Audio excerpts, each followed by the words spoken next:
Welcome to the last breakfast. Please enjoy the video. You start by making your phone the card. Open Wallet and tap Plus to add a card. Use your bank app or enter details manually if you don't have the physical card. Once done, verify the card with the bank via SMS, email, or their app so the token is issued. Make sure Face ID, Touch ID, or a passcode is active. This step secures payments. After verification, set your preferred card as default so purchases go through without extra steps. Once your card is in Wallet, practice selecting it and authenticating so you're fast at checkout. You can make a card default or swipe up to pick another one. This matters at busy registers.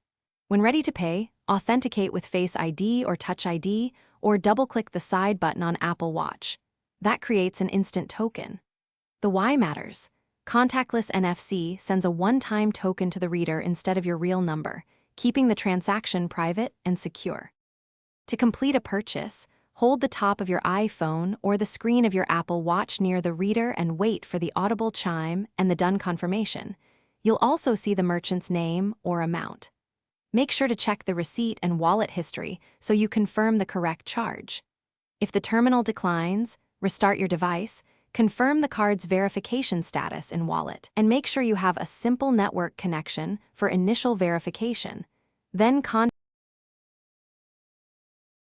Thanks for watching. If this was helpful, leave a like and consider subscribing. See you next time.